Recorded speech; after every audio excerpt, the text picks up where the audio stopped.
The movie starts in the near future.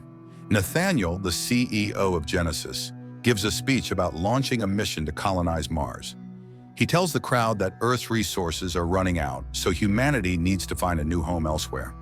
The Magellan 61 will travel to Mars with 6 astronauts, not just to visit but to live there and become the first citizens of Mars. The crowd cheers wildly at his speech. The 6 astronauts, led by Sarah Elliott, go on stage and answer a few questions from the audience about the 4-year journey.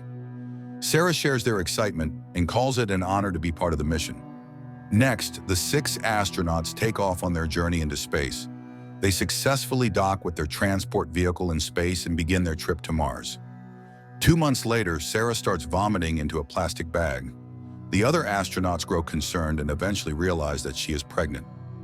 This creates tension among the committee on Earth. They try to come up with solutions, but they cannot find anything that works. They worry about the baby's health and the consequences for the mission. The board is outraged but remains silent until the baby is born.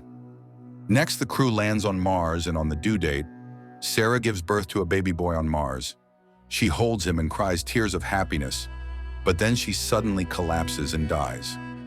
Nathaniel watches the scene from his car's screen as the astronauts try to save Sarah but fail. He steps out of the car and breaks down in tears. Later, Nathaniel, Tom, the Genesis director, and a few experts meet to discuss what to do with the baby. They conclude that the baby cannot survive the trip back to Earth because he will not be able to adjust to Earth's gravity. His heart will be too large and his bones will be weak. And if the news about the baby gets out, it will destroy the company and leave the child stranded in outer space. Nathaniel suggests that they should face the situation and admit the truth. He offers to personally travel to Mars. The others strongly disagree because Nathaniel was recently diagnosed with hydrocephalus, a congenital brain condition that could lead to complications from increased pressure in his brain. To avoid a public relations disaster, they decide to keep the child's existence a secret. 16 years later, Gardner, the baby born on Mars, has grown into an inquisitive and intelligent boy. He has only met 14 people in his entire life. One day, while trying to learn more about his mother, Sarah, Gardner hacks into Centaur, a robot he helped build, to gain access to the spaceship's storage. He retrieves some of his mother's belongings, including a wedding ring and a USB drive. He plays a video on the USB drive showing Sarah with a man at a beach house.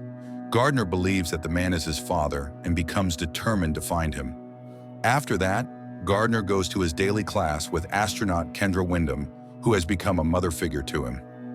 Next, Gardner logs into an internet chat room and talks to Tulsa, a street-smart girl from Colorado who constantly moves between foster homes.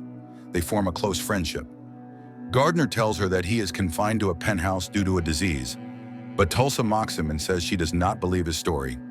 Gardner promises to visit her one day. Later, Tulsa rides home from school on her motorcycle and finds her foster father, Chuck, asleep on the sofa. She wakes him up when she remembers that a sandstorm is about to hit. Meanwhile, Gardner bypasses security using a magnetic monitor inside his heart and sneaks out of the ship for a drive. He then visits his mother's grave and starts driving fast but loses control and crashes.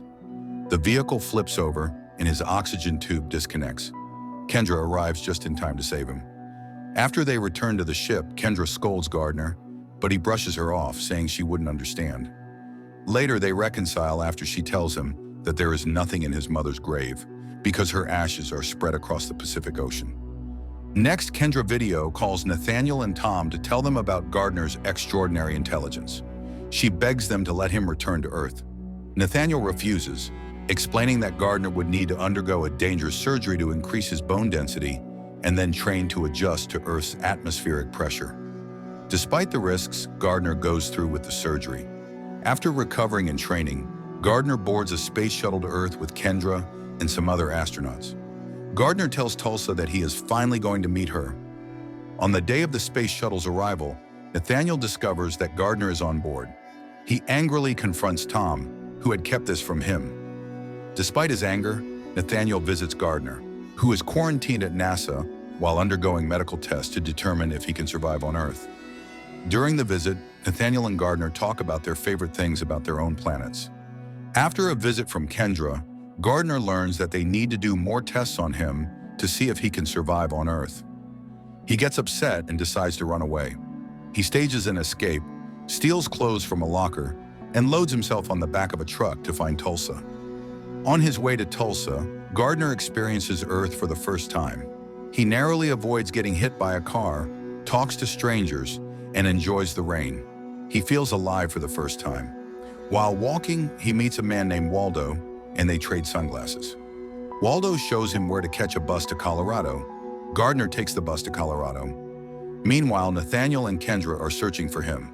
They discover information about Tulsa and learn that she has lived in 5 foster homes over the past 12 years. Next, Gardner arrives at Tulsa's high school. He sees Tulsa standing by her locker in the hallway and greets her. Tulsa slaps him and asks why he ghosted her. Gardner tells her that he was on a trip, but Tulsa doesn't believe that someone on a trip can't at least send a text or make a call. Gardner tells her it was a very specific type of travel and that he would never abandon her. He explains that he went through a lot just to see her. Tulsa says she has to go to class and tells him not to move. During her class, Gardner walks in. The teacher assumes he is a transfer student and lets him sit. When the teacher asks a question, Gardner answers it correctly and receives applause from the class. Then Gardner stands up and sets off the emergency wash, soaking himself with water. After class, Tulsa starts asking Gardner about the surgery and where he's from. Gardner tells her that he's actually from Mars, but Tulsa laughs. Gardner shows her a photo of his mother with a man and tells her about Sarah. He asks Tulsa to help him find his father. Tulsa agrees and takes him to her house on her motorcycle. Gardner enjoys the ride, experiencing freedom for the first time. When Tulsa and Gardner arrive at her house, Nathaniel and Kendra show up too. They beg Gardner to come with them, but Gardner insists that he wants to find his father because he's all he has. Kendra tells him that he has her, but Gardner reminds her that she never wanted children and that he is sorry she had to raise him. Feeling upset, Gardner runs towards the farm chased by Kendra and Nathaniel. As he keeps running, Tulsa arrives, flying the crop duster that her foster dad owns. Gardner jumps in, and they fly away together, leaving Nathaniel and Kendra behind on the ground. Gardner enjoys the view from above as he feels more alive than ever. However, after a while, the crop duster begins to run out of fuel while still in the air. Despite the difficulty, Tulsa manages to crash land the crop duster, but it crashes into an old abandoned barn and bursts into flames. Kendra and Nathaniel, who were following them on their helicopter, see the accident and assume that Gardner didn't survive. After surviving the crash, Tulsa and Gardner run away. The search team arrives, finds no bodies, and realizes that Gardner and Tulsa have escaped. Nathaniel then angrily shouts at Kendra, blaming her for not stopping Gardner from contacting the outside world while he was still on Mars. Kendra responds by asking him where he was the whole time, and leaves him there. Next, Tulsa and Gardner manage to steal a car and drive to get off the grid. As they drive, Tulsa asks Gardner a series of questions about Nathaniel, Kendra, and East Texas. She gets upset when Gardner keeps saying he's from Mars and tells him to get out. Gardner agrees to leave the car, but Tulsa shouts at him, saying she doesn't like being lied to. Gardner tries to explain that he's not lying, and that just because people have lied to her doesn't mean he's lying to her. He apologizes for the lies people have told her and for the hurt they caused. They both get back in the car and continue driving. Later, Tulsa and Gardner arrive at a diner where they use a stranger's tablet to help search for Gardner's father. They search for clues using the words on the wedding ring that Gardner found. They discover a shaman named Nika who lives in Arizona and who had married Gardner's parents, thinking the ring was a wedding ring. However, just as they start to make progress, local cops approach the diner. Gardner and Tulsa quickly run out the back before they are recognized and captured.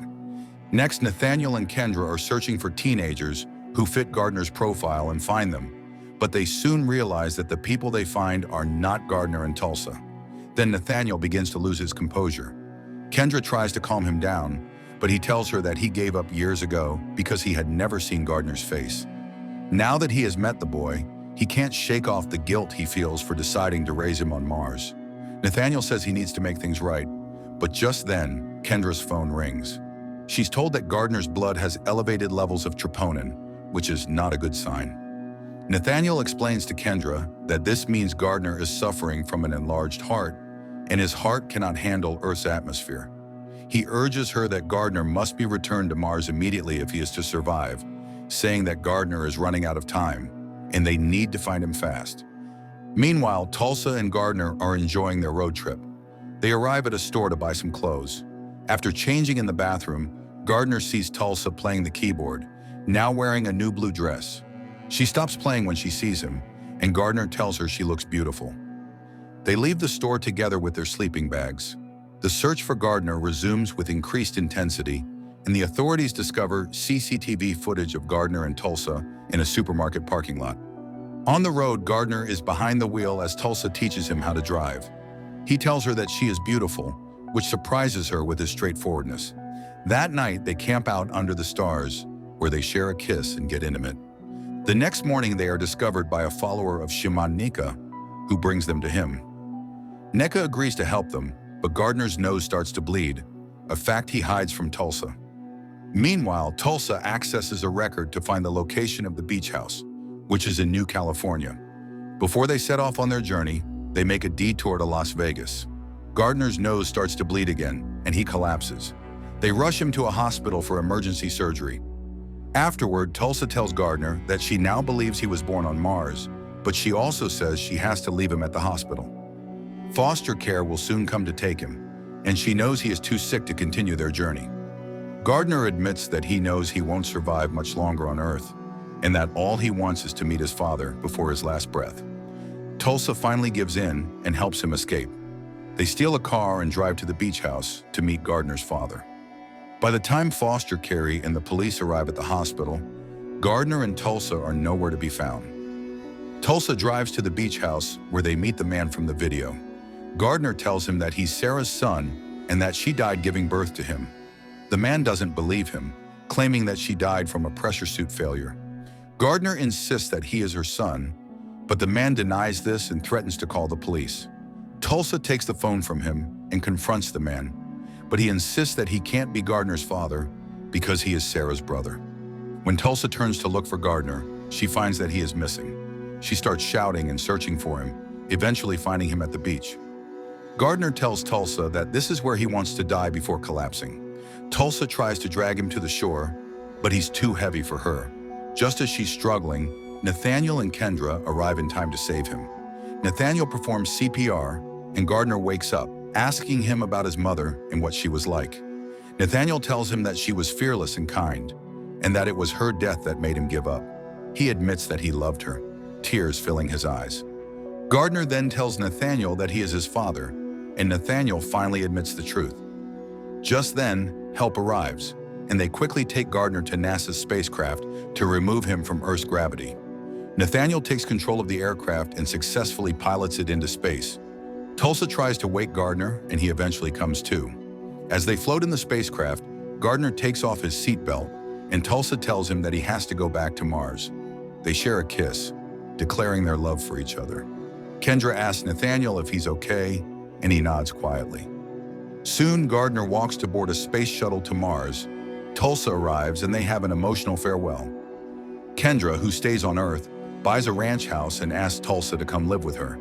Tulsa agrees and eventually joins Kendra's youth astronaut training program. Back on Mars, Nathaniel has joined Gardner to permanently live with him, and multiple colonies have been formed. Both of them have found what they wanted, and Gardner is patiently waiting for Tulsa's arrival. The end. Thank you for watching. Be sure to like our channel and subscribe if you enjoy content like this. Also, let us know what movie you would love us to recap for you.